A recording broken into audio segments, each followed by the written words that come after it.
it's ever going to go to any type of litigation. Yes, sir. What's the maximum range?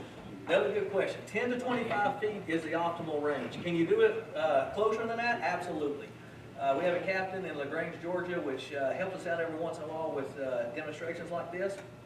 He's a captain of LaGrange Police Department. He's actually deployed a handful himself at about 5 feet. Do we recommend doing 5 feet?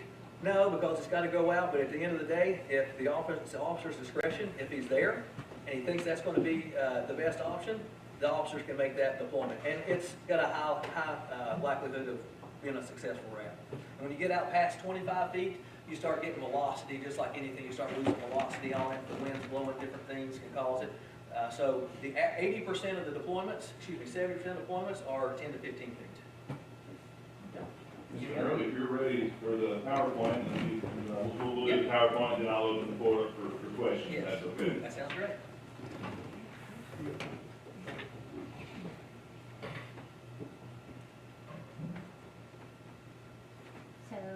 There we go. So these are just some things you can look over right here. I'm not going to read each one of them.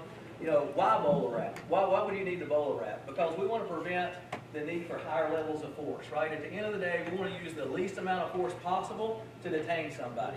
We want to reduce the amount of injuries to law enforcement, reduce litigation and payouts. What we also see is injury. The FBI did a report in 2021 that says over 50% of the time, either the person you're trying to arrest or the officer themselves gets injured. 50% of the time. If you got an officer that's injured, you got to have somebody else do the work. So now your overtime, your everything else, maybe medical bills assumed with it. If the person you're trying to detain is injured, you've got all of those things and possible litigation if they get hurt, that kind of stuff. So it helps with that. It does drive a prioritizing message in the community that, hey, we understand there are. We just need to, as a community, try to figure out more humane ways to detain people, especially in mental health and substance abuse crisis. 81% of all deployments with bowler wrap across the United States is mental health or substance abuse whenever the officers get called in. It's 55 and 26, I believe, it's in here. And so it just kind of, and you get a lot of these big communities where you have these big riots, different things, it does kind of, because it's a more humane way, it does kind of avoid public outrage a lot of times as well. And it gives the officers the opportunity, Sheriff, you could attest to this, if I'm going in with the bowler wrap, I've probably got a partner that's beside me that is ready for the next level of force in case something happens that doesn't work. The same as if it's a taser or pepper, right? So, okay, next slide. So here are two different similar situations with two really different outcomes. So if we can, we got a little bit of audio issues, so we're going to try to make this work.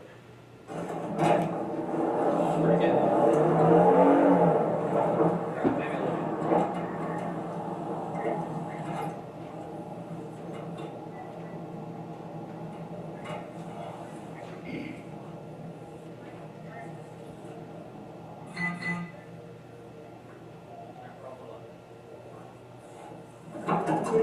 So this.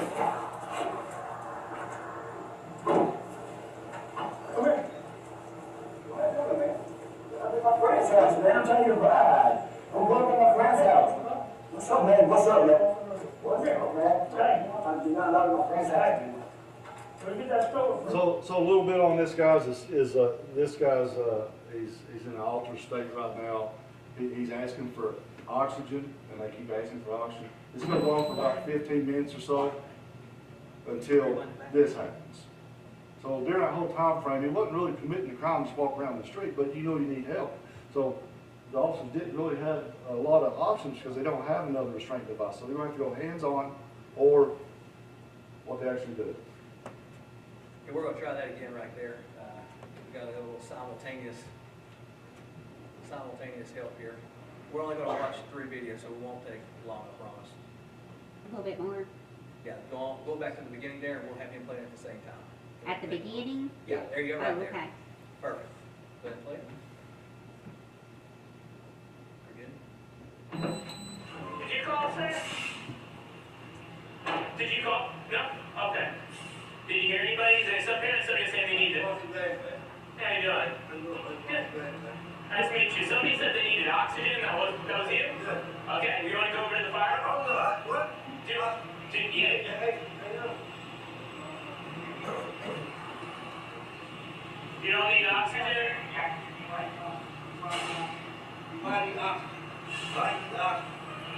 Obviously, at this point, you've got either, you don't know if you're an officer showing up there, you've got some type of mental health crisis or substance abuse, you don't really know by looking at it. We'll fast forward because he walks around quite a bit. He's not committed a crime at this point.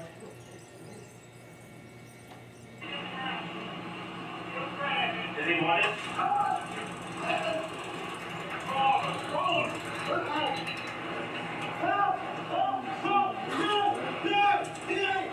Anthony, relax. Anthony, relax. Anthony, you are.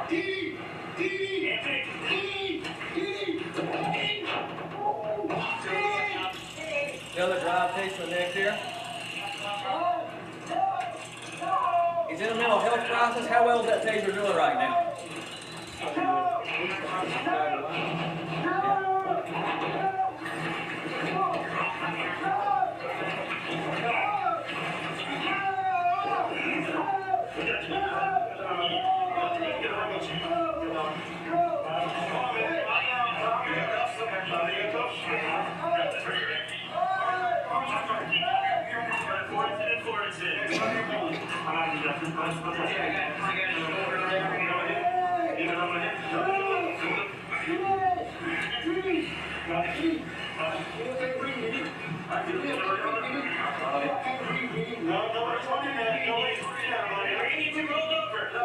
Okay, we're going to go right straight to the next one.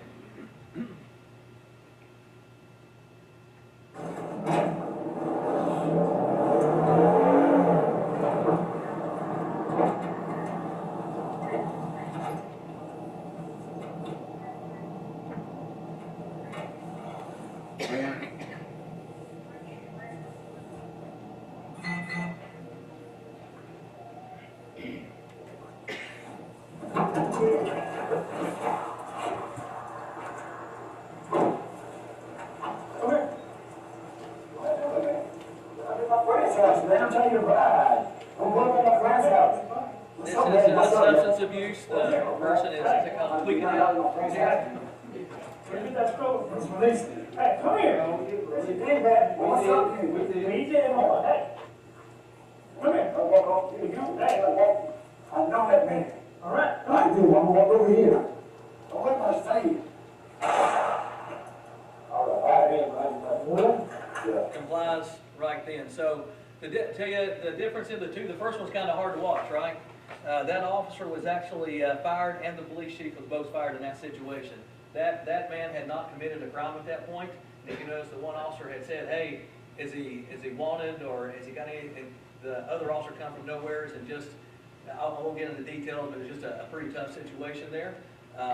The other one was a person that had actually stolen a car that was substance abuse. He kind of run the car up in the yard next door.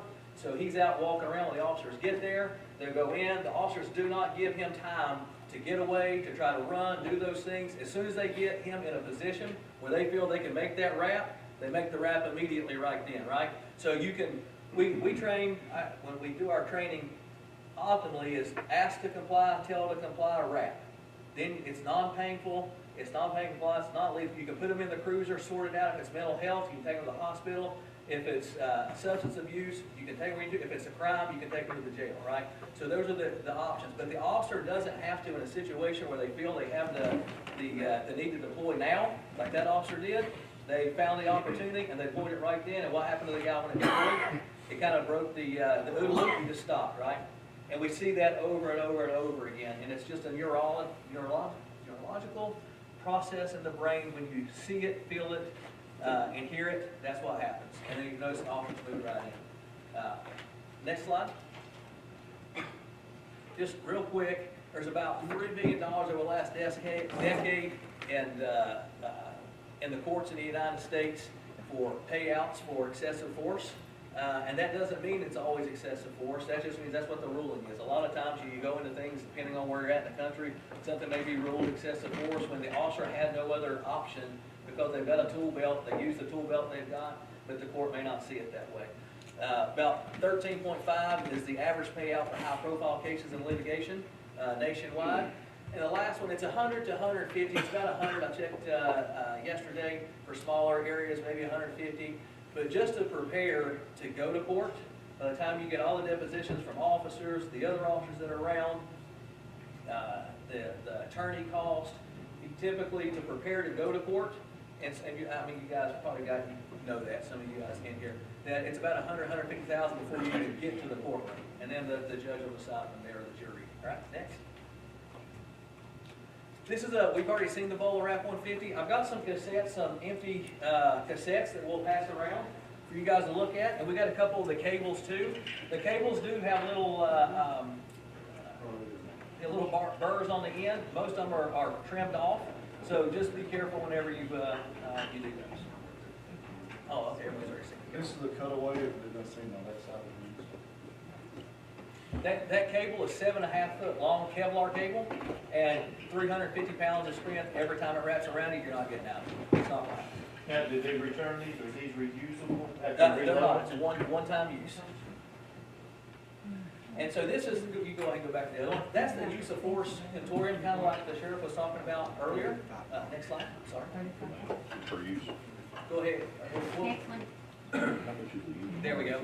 So if you look at Bowler Wrap is actually lower in the use of force contortion than handcuffs. And you say, why is that lower? Why is Bowler Wrap lower than handcuffs? Well, it's pretty obvious. I'm a big guy. So if we'll say Matt here. Matt's a pretty good sized guy. If I'm in here and I say, sir, I need you to comply, and he complies. But then I go up to Matt to try to handcuff him. He decides he doesn't want to comply. Where am I at? I'm in a hand-to-hand combat situation. If I'm an officer, I'm coming right out. I'm trying to get out of that situation. I can gain control of it. With the Bowler Wrap, because it's remote, it's a safer device. It allows you to do that at a distance. And then that person comes in, 2 officers can go in and make that apprehension. Okay, next slide. Where are some of the places you can use it? We talked about 81% being mental health crisis under the influence.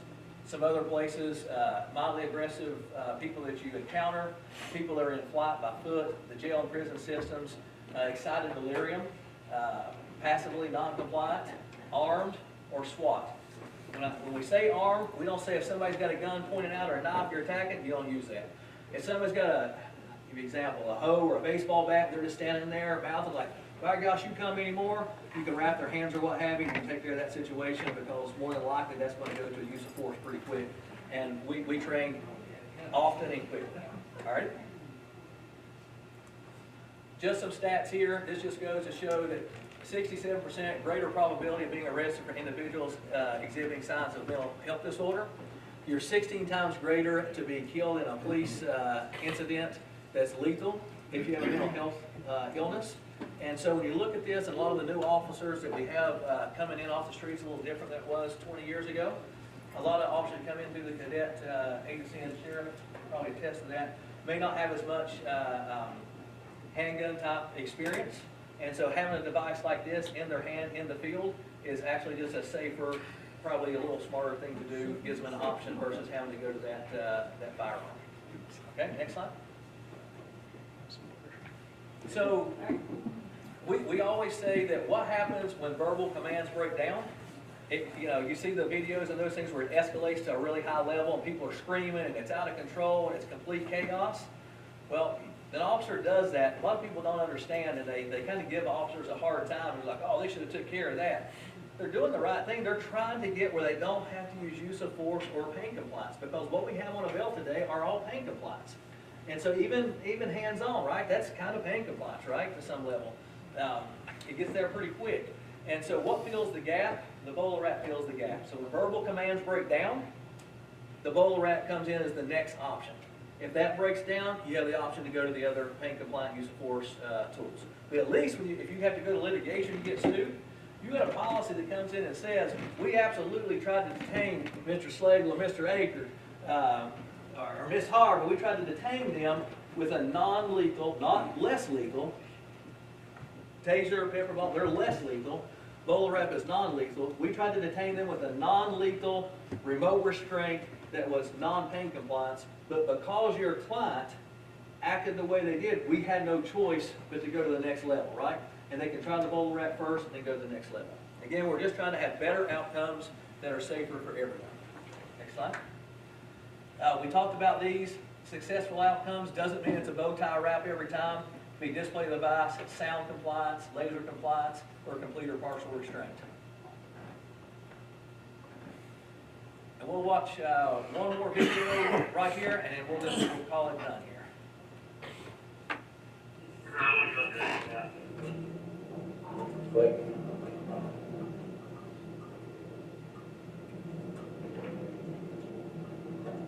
What's the description of suspect?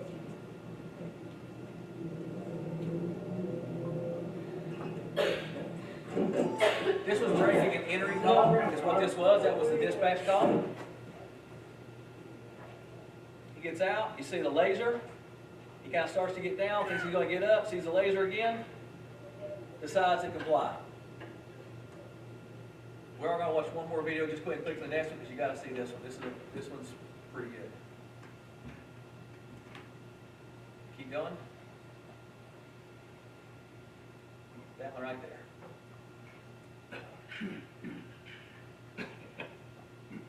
Volume will come just as soon as they open the door.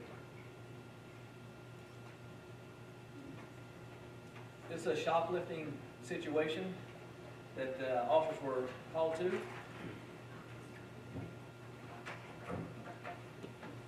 Sorry, just a second to get there. Here we go. Hey, how are you? So let's say you shoplifting this night. You have any mistakes or anything? No, that's not it.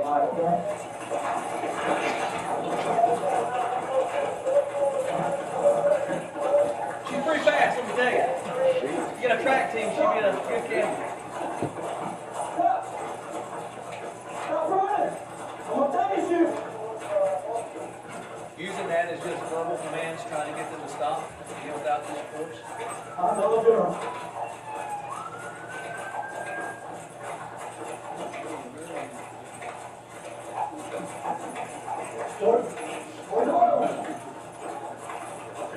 Stop running! He's stuck with it. I'm the girl.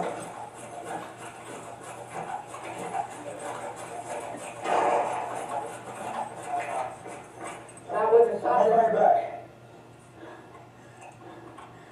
You notice with the sound compliance, she just stops, another officer comes around the corner right there, they're able to detain her. So there's a couple good examples of laser compliance, sound compliance, that produces a good outcome. If we'll go just to the last slide, we'll skip through the last slide. Would you mind? Keep going there. Go ahead and keep sliding. Keep going. Just keep going, we're good with that. So here's the great news. So Rep Technology believes so much in the product that if a department goes full deployment, what they'll do is they'll guarantee in 12 months, if it doesn't lower your use of force, they'll buy them back at the price that you paid for them. So it's a no risk deal. If you get it, sheriff comes up and says, listen, this thing just don't work, we don't like it, then you call RAP and they'll buy those things back. So from a risk standpoint for the county, it's no risk standpoint, right? It's a way to get in. If you don't like it, that's okay in a year. We've never had that happen in the history. It's always lowered the use of force by usually multiples of 10, but we've never seen anything that it didn't lower use of force by 10%. What's the difference in cost in this versus the taser? Depends. Taser Axon's contracts are really kind of structured over like usually 3, 5, and 10-year deals. And so they'll wrap up lots of different things in there and bundle into it. You've got these long-term contracts that you don't have with RAP. And typically it's 2.5 times, and the cassettes are 2 plus X. By the time it's wrapped up in, sometimes they'll say, oh, you got a cassette in there, or we'll furnish something, but usually it's all wrapped up in that multi-year contract. And when you're in it, you're in it.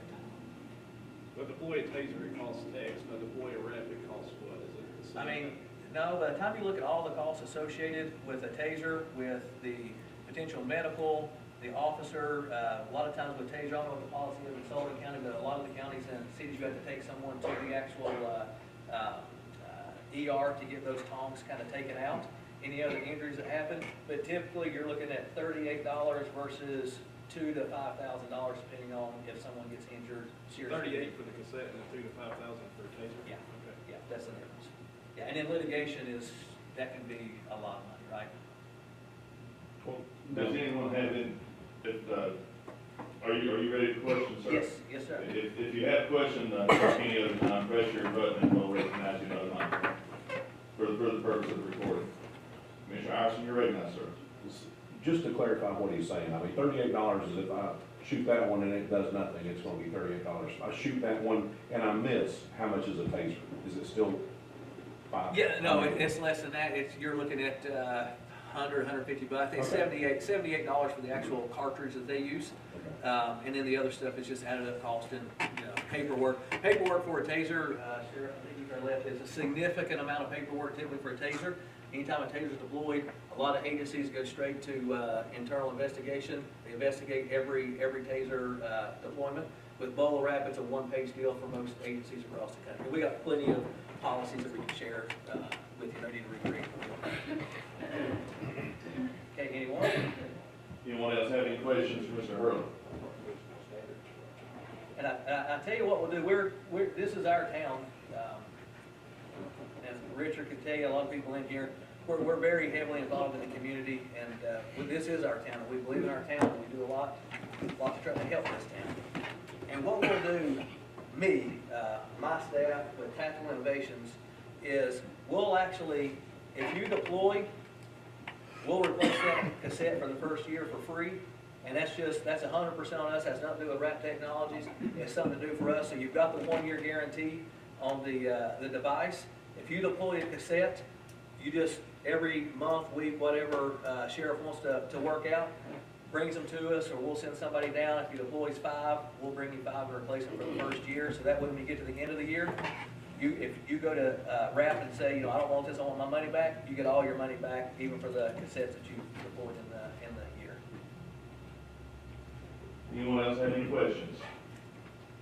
Yes, sir. Attorney Street, express your, You mentioned a couple of times the noise, the pop. Yep. Is that the explosion, or do you have a sound effect? No, that's the micro gas generator going off, and it was kind of designed like that intentionally to try to get that sound compliance.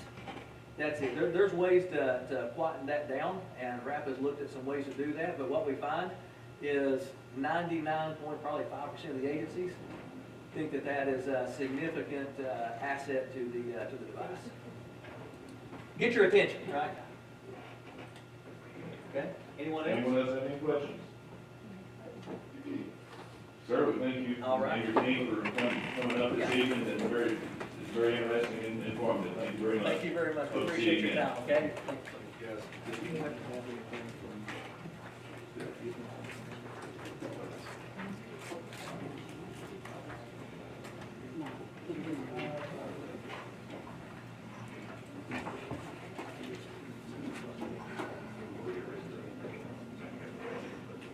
We'll go ahead and move into our first order of business. First order, item number 1, resolution to consider amendments to the Sullivan County zoning plan sponsored by Commissioner Calvin and myself. Without objection, please cast your vote on item number 1 when the board opens.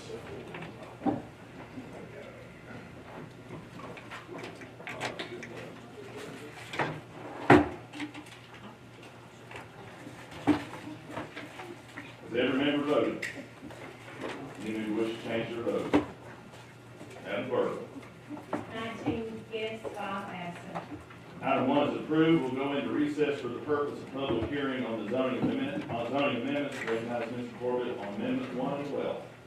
Thank you so much. You have 3 rezoning requests from property owners in your packet.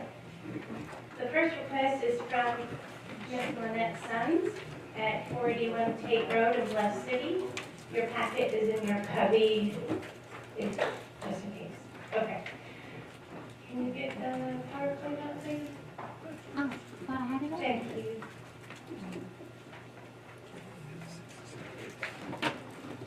Okay, thank you so much. This is a zoning map. She owns 2 parcels that will be joined together, acquired at separate times. So one was zoned R2, medium density residential, the other in the yellow was R1. She would like to rezone her entire property to A1, and she would like to build another storage structure. You can see that A1 is across the street. Here are pictures of her property. Went to our planning commission last month. There was no opposition, and our planning commission unanimously recommends in favor of this request. Floor is open for discussion. I recognize Commissioner Aker on the amendment. Thank you. I was curious of the she shed cracked me up when I was reading this the other day. Well, those are her words, I so. know about like legal planning zoning, no, seriously though, my question is, as I thought about this, is we've been having quite a few of these rezones based on structure to add, you know. Right now, our only I guess, course of action is to rezone, but is it something we probably should really look at and maybe change some of the zoning variances within those zonings? So you can't get a variance on use. Yeah. Variances are for building No, setbacks okay, that give a I'll hardship. probably use the wrong word. I Oh, apologize. okay.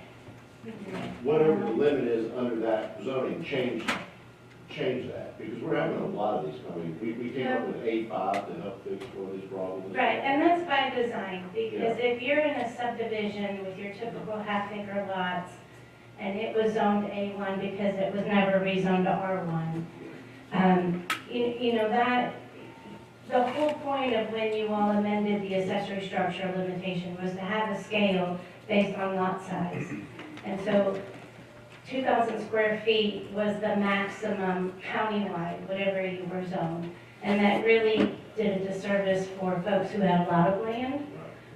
And then folks that had a small lot, those structures were too large for the lot. And then they went to the Board of Zoning Appeals to ask for setback variances because they were overbuilding the lot. So that's the thinking behind that. I know that we're getting a lot of requests, but that's by design. So that if they qualify, you know, this is not a subdivision, a traditional subdivision. So it's appropriate, in my recommendation, to rezone it to A1. It's still a rural area. She has over an acre. She qualifies. It would not be overbuilding the lot. The zoning plan was done in '88. And so the county commission, you know, you didn't have a crystal ball on how land would be developed. And so there are a lot of large tracts still zoned R1 that we may see them, if they never get developed into a subdivision, you know, landowner make individual requests. So, you know. Yeah, that's my question, not Yeah. really more about Yeah. this, but I'm just thinking in general. Yeah. You know, I was curious, I'm glad you said from '88, I mean, I think it is getting ready to be 2024, maybe we ought to do some text, I call them text amendments, I'm sorry for using the word variance, but. Yeah, no, text amendment, you can't, you would have too many exceptions, and then it would be based upon individual, that would be something that the Board of Zoning Appeals does not have the power to do, or the Planning Commission. So your zoning ordinance you have to have the same standards for that land use per zoning district. So if you started having exceptions to the rule, then you really, the main course of action is to rezone, to bring it into compliance. An exception should be the last thing to consider. And that should be based upon topography, because otherwise, you know, that would be subjective on a case by case. So to rezone to A1 because she has a lot of land would be more appropriate. But if she only had, you know, half acre, it might be considered she's overbuilding the lot, and then, you know, it would be a tight Should thing. we expand the amount of acreage that you do under R1 or R2 or something like that? I mean, that's what I do. Well, no, because I mean, the whole point was the A1 was 1 acre, A2 is 2 acres, A5 is minimum 5 acres. People have specifically rezoned to A5 because they want to protect that large tract situation and not, you know, and then for various reasons. So the R1, if it was the same acreage as the A1, again, then why have a different classification? So that was the rationale, that the zoning districts need to be unique, and the zoning plan done in '88, we're only going to change it if the landowner requests it. And so, it's just growing pains, or, you know, some people want to remain more rural with larger tracts, so that's the balancing act, and, yeah. Mr. King. Thank you. Thank you, I'm getting telephone calls one after another on the same subject, and it's, you know, people's got 20 acres, they've got a $500,000 house, they got a garage, and then they build another building, and they put part of their stuff in that, and then they buy a motor home, and they want a place to put it. And, you know, they're above the 3,000 square feet, and they want a place to put this stuff. If you got 20 acres or 30 acres or 50 or 100 or whatever, I don't see the problem. If you got this land and you got a place to put it, why not let them do it? I just don't see that. And I've had many discussions with a lot of people. I've got 2 or 3 right now that would like to do something, but they, you know, they're over the limit. And I'd rather see this stuff stored inside of a building that I would be setting out in the yards and stuff. And I think there's just, you know, there needs to be something done to where if you got 5 acres, you do something. If you got 10 acres, you can do something. If you got 20, 30, 40, 50, or 100, you can do something else. The more land you got, I think the more options you want to have instead of just a certain size. Right, and you don't want to keep creating more districts to meet what you're saying. That, I mean, if you want the planning commission to restudy that, before, it was 2,000 square feet regardless of how much. And so the changes really helped a lot of folks come into compliance and have more options. In some cases, people can just add on to the home. And of course, if it's an agricultural building, it's exempt. So we have not been approached by anyone recently that wanted to build more than that. If that's going to be something that they want to appeal to the planning commission and get a text amendment, you know, I understand the more land you have, the more space you have to accommodate buildings. You know, as long as they're residential and not commercial in nature. So, you know, we can look at that for larger tracts. I agree. But as long as it's in the code, then it's not arbitrary and subjective. And that's what you don't want staff or the planning commission to be faced with. So, I mean, I can understand if you're in a subdivision and you can control around the, you know, yeah. outbuildings you've got. But when you've got 20 acres or more, I just don't see that. I mean, you know, I think you're restricting what people can do with their land. As long as That was not the intent, but if you want us to look at even larger tracts, then, you know, right now it's 3,000 square feet. We don't have any other community with larger. That was actually, we had studied what Washington County and Kingsport and Jones City and Bristol and all of our surrounding communities, and we actually had a scale that would accommodate more if you had larger tracts. But we couldn't consider a subset of the ag zones, I suppose, based on how much land you have. And I would also like to get the surveyors and the developers and the people that have to go through this stuff too, to be part of this discussion. Because I know that I've had some. Well, just send them our way if you get these, because I'm not hearing it, but just send them our way and we'll talk about what meets their needs. Can we set up a meeting to have those people in? Well, I mean, they can just come in and, you know, if they presented a plan, that would be something Jason would review. I don't know that we've turned anything down lately, but if they're coming to you, they really need to come to staff so we can be made aware of what their needs are. Right. And then, you know, and see if the planning commission can come up with an amendment to the agricultural zones based on acreage. One other question, what can she store in this shed? Just residential, personal things. Just shoes.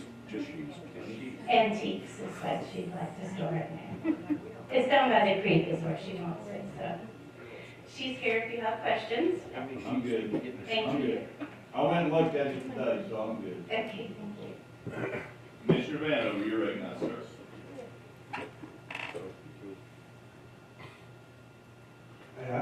Member, I just want to say I agree with Commissioner King. I'd like to see our planning commission look at making some amendments to our code about people with large acreage being able to do more things.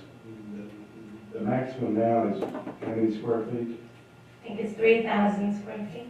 Do you think it's a possibility for them to look at that and to increase that according to the number of acres? Yeah, and again, of course, if they're agricultural buildings, that doesn't even play into the matter, so, I know a lot of people Yeah. moved in and they bought large tracts of land and would like to do something nice to put their toys in, so, yeah, thank you. thank you. Mrs. Corbett, is there anyone here that would like to speak to Amendment 1 from the audience? She says no. Anyone else have any questions for Mrs. Corbett? Without objection, when the board opens, please cast your vote on Amendment 1.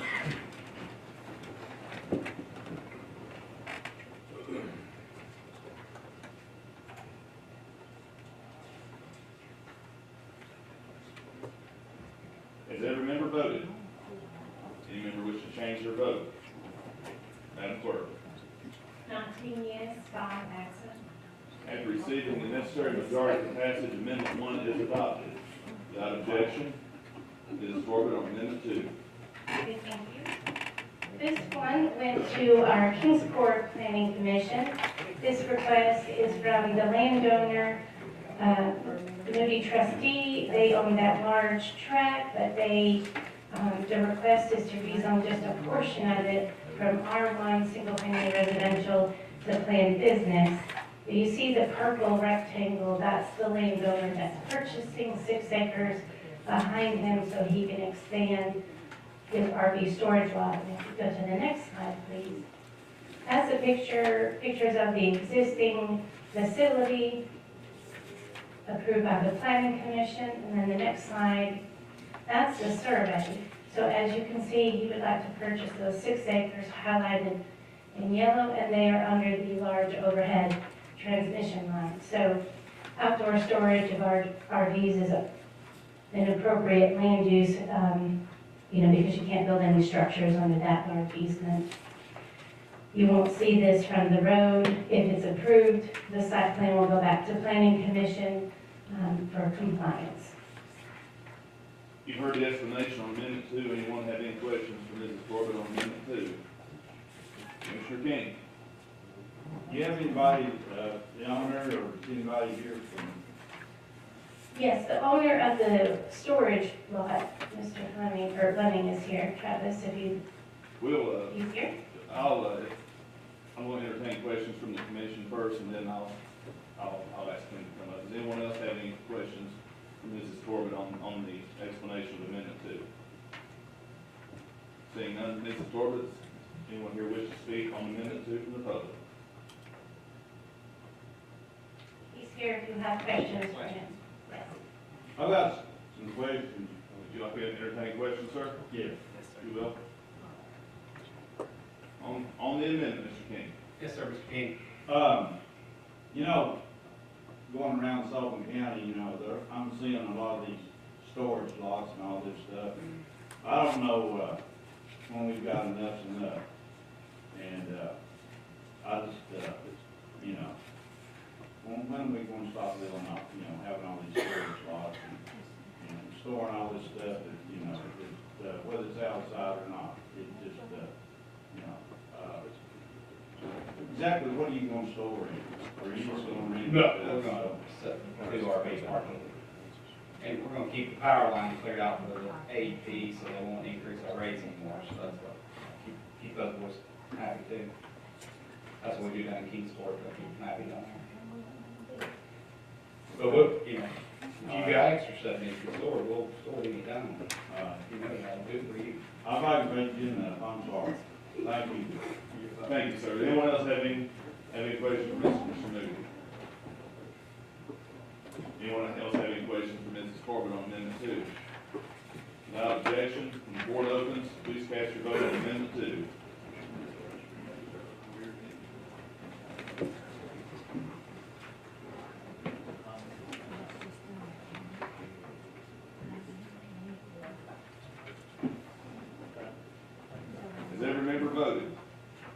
Any member wish to change their vote? Madam Clerk. 18 yes, 6 absent. Having received necessary majority to pass it, amendment number 2 is adopted. Without objection, Mrs. Corbett on amendment number 3. Okay, thank you. Our last request went to our planning commission last month. We have local developers Joe Wilson and Jason Day who have partnered. They are proposing to rezone this from planned business to R3A, which would accommodate single-family or apartments, townhouses. Their plan is to build 39 single-family patio homes on individual lots and 124 units. This is on Highway 75. It is near, it would be across from Northeast State. Directly across is that wellness walk that Northeast State owns. This is near the intersection of Muddy Creek and in front of Holston School. Turn to the zoning map. As you can see, it's currently zoned planned business. This was the Wagner home. It's been vacated and recently sold. You've heard the explanation on item number 3, amendment number 3. Does anyone have a question for Mrs. Corbett on amendment number 3? And of course, as stated in the minutes, there was no opposition and our planning commission unanimously for the favorable recommendation. Mrs. Corbett, is anyone here from the public wishing to speak on amendment number 3? No, they're fine. Anyone else? Commissioner Jones, you snuck in there on me. There you go. Thank you, we're glad to have this in the community, and, this property was, the back of that property was donated by the original owner, Mr. E.D. Sanders, to build Holston Middle Elementary School, and, we need it, around the airport, so we're excited to have it. Appreciate your support. Thank you, Commissioner Jones. Anyone else have any questions for Mrs. Corbett? Seeing none, without objection, please cast your vote on amendment number 3 when the board opens.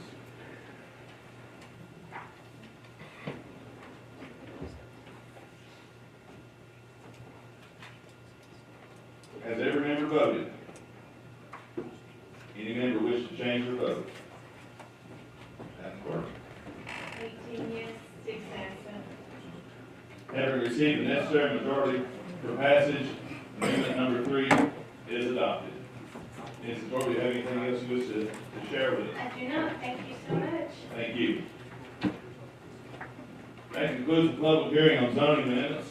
Without objection, the public hearing is closed. We're back on the regular calendar for review of proposed resolutions.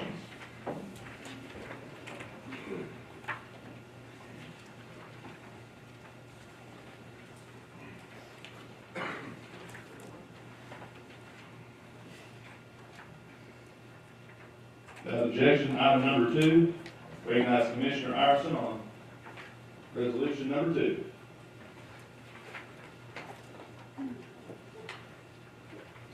Withdraw. We're gonna withdraw. The plan, I guess I have to wait till the meeting, but I plan to withdraw. Without objection, sponsor move withdrawal of resolution number 2 next week at our regular scheduled meeting. Without objection, recognize Commissioner Aker on resolution number 3. Thank you. This is a resolution to adopt the comprehensive transportation plan and study of the state route 358 Weaver Pike corridor in each county for the Tennessee Department of Transportation grants. Whereas the Tennessee Department of Transportation awards Sullivan County 2022 transportation planning grant, which is accepted by Sullivan County Board of Commissioners on July 28, 2022. Contract with CDM. This is something that Amber has been working on, and cooperatively, we've all been working on it. As we've seen the growth on 394, how there are quite the restrictions on some entrances and egresses and everything on 394, and so with this corridor study with Weaver Pike, into, that area. We've got a lot going on. So we've got multiple moving parts. We presented this report, on October 17th, 2 months ago. And so, with the new schools out on Weaver Pike in that area, we got a lot more transportation, so we got a lot going on in Sullivan County. So, good stuff. But that's this resolution to adopt a comprehensive transportation study to state Route 358 by corridor of the county for the Tennessee Department of Transportation grant. So, without any objection, I just put it on consent. The floor is open for discussion on resolution number 3. Recognize Commissioner Crosswhite. Thank you, Councilman. Resolution number 3. Thank you. I was one of the main sponsors on this, and I want to give a shout out to the Highway Department, because during this study, one thing that came out at the end of Silver Grove Road, the white stop, where they marked the white on the road, and the stop sign was farther back, and people couldn't see to pull out. The Highway Department went ahead and fixed that, so that is one part of that transportation study that's been done thanks to our Highway Department. Commissioner King. Thank you.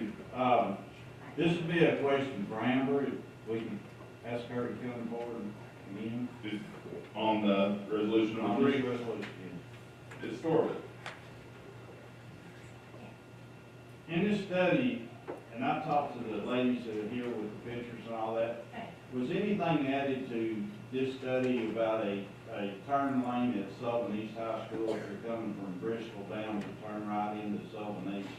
So if you recall, they had different solutions Right. for that issue that the principals face every morning and afternoon.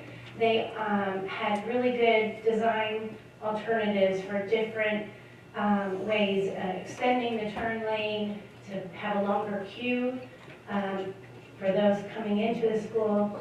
And then they have 3 entrances and the upper entrance to make more use of that, because it's always gated at that upper lot where the field house is. And so I had presented that last week to the school board. So, you know, if they want to pursue those requests, that would be something the school board could do, the school department. But those are good options, and they can, you know, weigh which way they want to go. And then at the new middle school, they propose on 358, the state route, to also extend the turn lane to give more stacking to them. So that would alleviate congestion for people who aren't going to the school. They're just coming and going to work. So that is an issue. I've faced it, you know, as a parent in that school system. So those are options. Keep in mind, this corridor study is a state route, and it really hasn't been studied before. And it's within the Bristol MPO transportation area and the rural area, so it was a partnership of those boards. So it was a really good study, I think, very comprehensive. And basically, once this is adopted, then TDOT will put it on their maintenance schedule. So when they add this to their maintenance schedule and they resurface 358 Weaver Pike, then they can restripe accordingly. So if there's anything on the side streets, you know, the highway department now has a plan. It's not obligating any funds. It's just a really good study for when you do maintenance to implement those recommendations. Thank you. Anyone else have any questions on resolution number 3? Commissioner Aker? Thank you. Amber caught herself, but I did do it, and then I tried to play it off like earlier when I was talking about the 394 stuff. That's a different study that I'm in conversation with. Well, I followed along with what you're saying, because there is a huge farm that was annexed by Bristol, and there is no accessibility off 394. So if that gets developed into a large subdivision, those homeowners will be using Cant Hook Hill and Weaver Pike. And so that was something that we brought to the attention of the transportation engineers, the consultants, that, hey, look, we've got residential growth, we've got commercial growth. These side streets need improvement, specifically at intersections. Actually, Cant Hook Hill, the highway department already took care of that turning radius a couple of years ago for the RV storage lot, so they can make that radius. But it brings it to the attention of TDOT that don't ignore this side two-lane state road. But being what you said, 394, there are no more driveway connection permits. No, that's Yeah. a conversation going on to do it, so you Right. gotta play it off and act confident you don't want to, but I want to get a conversation. Thank you. Commissioner Akers, you moved consent calendar on item number 3? Yes, sir.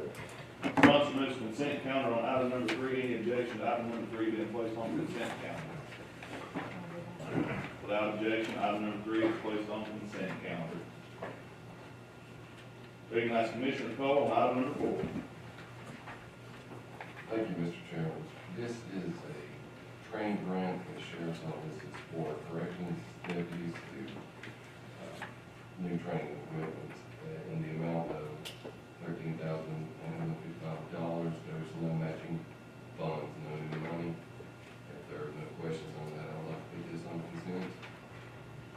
You've heard the explanation on item number 4. Sponsor moves consent calendar. Any objection to item number 4 being placed on consent calendar? Without objection, item number 4 is placed on consent calendar. Recognize Commissioner Cole on item number 5. Thank you, Mr. Chairman. Again, this is another grant. This is for the courtroom security in the amount of $126,223.58. No matching funds, no new money. We'd like this placed on the consent calendar as well. You've heard the explanation on item number 5. Sponsor moves consent calendar. Commissioner Akers, do you have a question on item number 5? Commissioner Akers. Thank you, this is really not a question, it really does, it's just, when we get on these grants, talking to, Michael, the sheriff's office, Michael Kennedy, not Michael Cole, at the sheriff's office, I know, they're working diligently with, Larry Bailey, but they've got a lot of grants going on. And it's, sometimes they may want to move a little faster than what the, government, does. So it is good that we get these grants, but it does sometimes, doesn't move as fast as we'd like them to. But I'm glad to see we get these grants, because this is saving us money and everything and such. So, thank you. Sponsor moves consent calendar on item number 5. Any objection to, I'm gonna get that out for tonight, so Commissioner Ward. Thank you, Jim.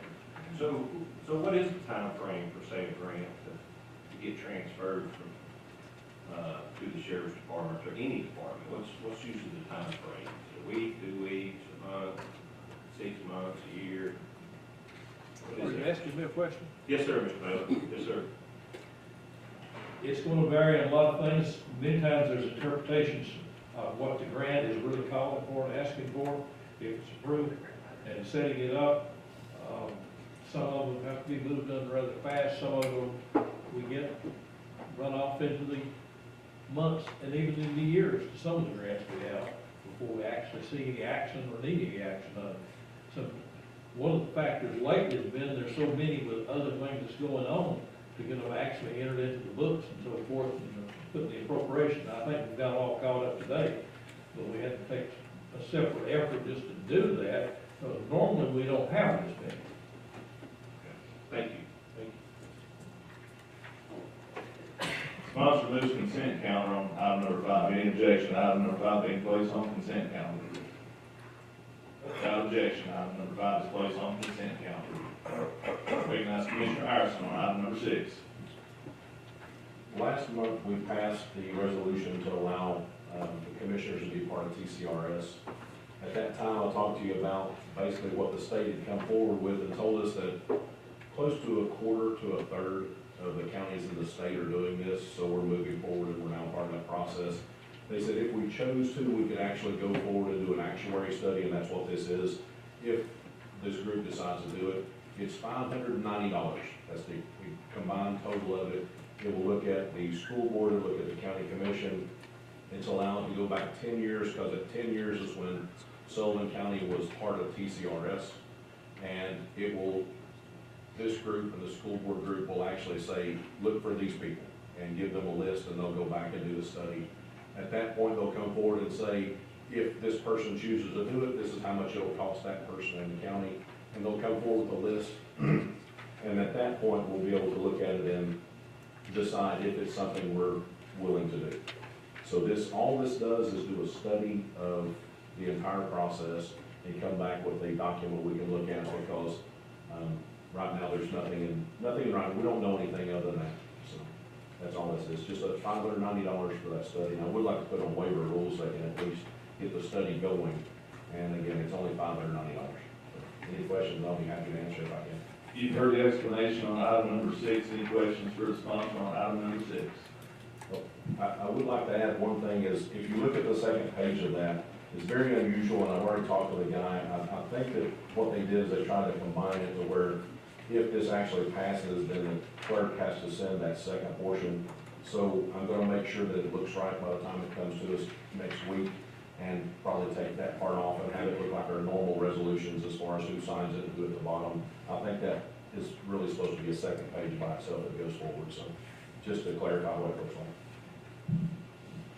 Any questions for the sponsor on item number 6? So you move waiver rules on item number 6 at our next scheduled meeting Thursday. Thank you. Without objection, recognize Commissioner Ward on item number 7. Thank you, Mr. Chairman. This is another grant from the Department of Justice for a JAG grant. The Sheriff's Department has participated in this for several years. It's in the amount of $20,000, $721. There's no matching funds. The Sheriff's Department uses it to purchase equipment and supplies for law enforcement purposes. If there's no questions, I'd ask that it be placed on consent. You heard the explanation on item number 7. Sponsor moves consent calendar on item number 7. Any objections that item number 7 being placed on consent calendar? Seeing none, without objection, item number 7 is placed on consent calendar. Recognize Commissioner Vanover on item number 8. This is a resolution sponsored by Commissioner Haynes, who couldn't be here tonight. She asked me to try to speak to it a little bit and explain what it's all about. It's a resolution urging the General Assembly of the State of Tennessee to enact a law to facilitate the nullification of certain federal action and federal overreach to uphold state sovereignty. This is a resolution she wants to do to support Representative Halsey. He's doing a bill in this next session of the legislature to try to provide some avenues to nullify any type of federal law that comes down that the state of Tennessee feels is unconstitutional. And I talked to him at length today, quite a bit about it, to try to understand more. He said he wants to put in his bill 5 ways for the state of Tennessee to be able to nullify overreaching laws from the federal government. He named a few of them. He said, and one I thought was interesting was a combination of 10 county commissions or BMAs to bring a petition to the Speaker of the House to obligate the state of Tennessee to run a bill to nullify a certain law that we feel that is unconstitutional. I'm not sure what he's got in mind, because the resolution says certain federal actions, and that's why he's going to be here next week to identify what those certain actions are. I feel like it's some of the social issues that the federal government's trying to inject into some of the laws, like the DEI, the ESG, and those type of things. So, Bud will be here next Thursday to explain about it, and I can answer any questions that hopefully he's schooled me on to try to get over the hump here. But we want to ask for it to be on waiver rules, but not on the consent calendar where commissions or Representative Holmes can be here to speak on. The floor is open for discussion. Recognize Commissioner Jones. Commissioner Vanover, are there other states that this is patterned after? Did Representative Wilson speak to that when y'all discussed it, or are we gonna be the first? I don't know if there's other states that have done it, but there's other counties in Tennessee that's done it. Well, I was just wondering, because what we're asking for is a state action. Right. To support the state, and I'm just wondering, are there any other states that we could look at between now and next week to see what they, actions they take? I bet there is, I'm not asked, I didn't ask Representative Posey that question specifically, but I bet there is. He said Jefferson County did it, I think, last month, and he's asking several other counties in his district to follow suit, so. As far as other states, I can't say for sure, but I know other county commissions have done it in the state of Tennessee. Thank you. Anyone else have questions for the sponsor on item number 8? Seeing none, Commissioner Manover, I give you the last word on the resolution. That's all I got to say, is Bud will be here next Thursday, and everybody knows Bud Holmes in this room, you know how Bud is, he's a very intellectual person, he knows all about the Constitution. He doesn't like it when the federal government tries to misinterpret the Constitution or try to invoke laws that are not constitutional, so that's his attempt to try to keep unconstitutional laws from being passed down to the state of Tennessee. And I'm sure he'll be here and he'll ask for your support. Without objection, item number 8 is rolled to our calendar Thursday next. Without objection, recognize Commissioner Crosswhite on item number 9. I'm sorry, sir, I don't have a copy of that. I've got one you can have. Everybody wants to give you theirs. Well, I'm the city. Here's your, oh, here's my copy. Okay, thank you. Commissioner Crosswhite. Thank you. Let me see what this is, I apologize. It's on the property tax relief program. You want me to read some? Okay. Well, all we're doing, I think, is amend the resolution number 2023-11-4 for the trustee to pay the rebates, this is good, directly to the taxpayers and take them out from the tax collection before they're allocated. And we voted on it last week, and I abstained due to cause, and I would appreciate, and can we put this on waiver rules? You wish to move waiver rules next week or consent calendar this evening? What would you rather do? Consent. Consent, I meant consent, I'm sorry, I'm out of it. So there's no order. Commissioner Cotton on item number 9. Okay, I'm a co-sponsor, and it is a house cleaning bill. That's just what we're doing, house cleaning resolution. Commissioner, did you seek I'm recognition? good. I was just checking the wording to make sure we're good. Thank you. Commissioner Cross, what's your desire on item number 9? Consent. Sponsor moves consent on item number 9. Any objection to item number 9 being placed on the consent calendar? Seeing none, item number 9 is placed on the consent calendar. If I'm not wrong, that takes us to the end of our resolutions. Anyone have any announcements? Announcements? Mr. Jones and Commissioner Akers.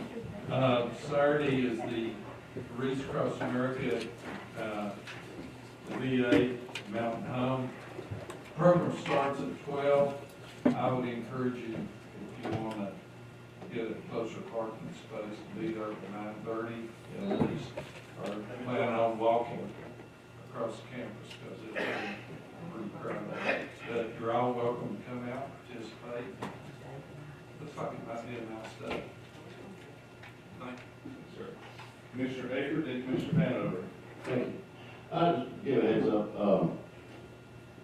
there's a really small chance of a resolution that I'll bring next week, working with, the juvenile court system and the jail about housing, juveniles.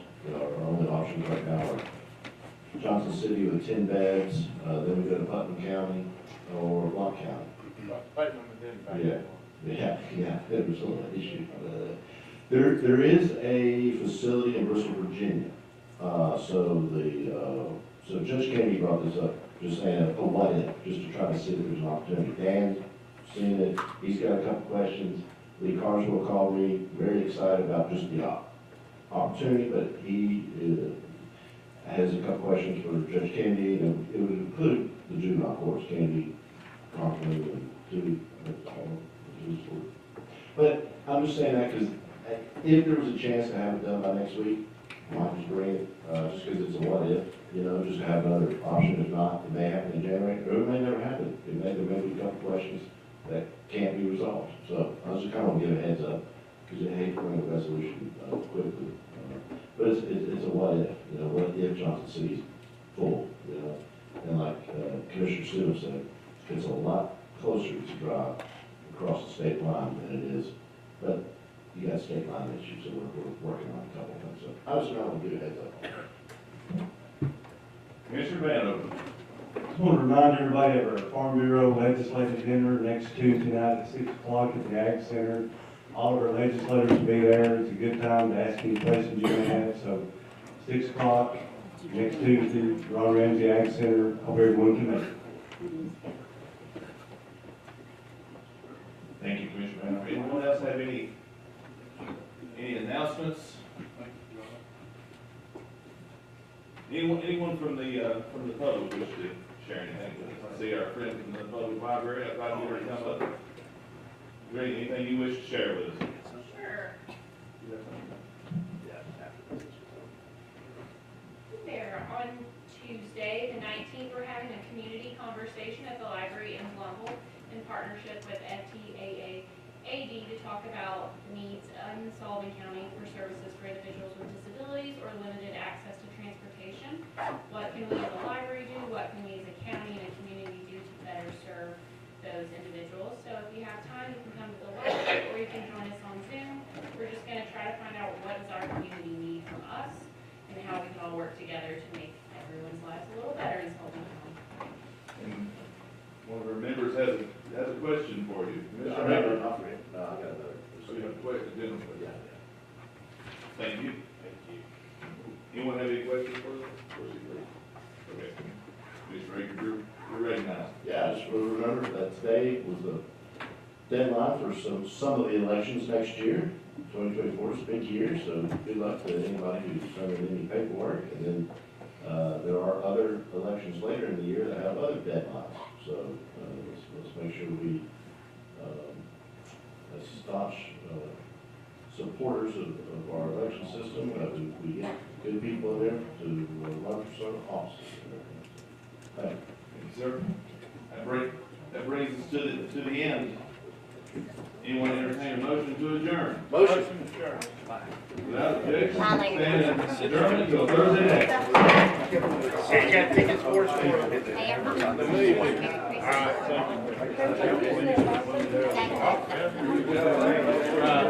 That's exactly right.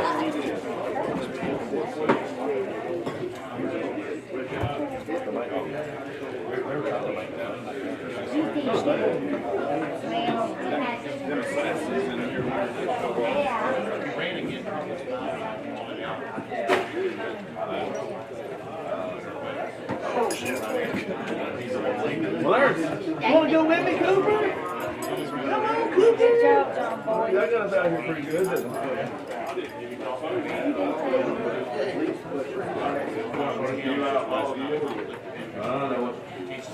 Old outlaw. Cooper, we love you, man. I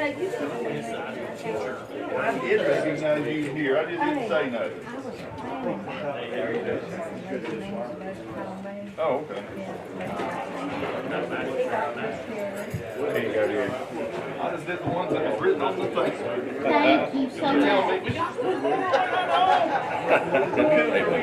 Good to see you. Come here. Go.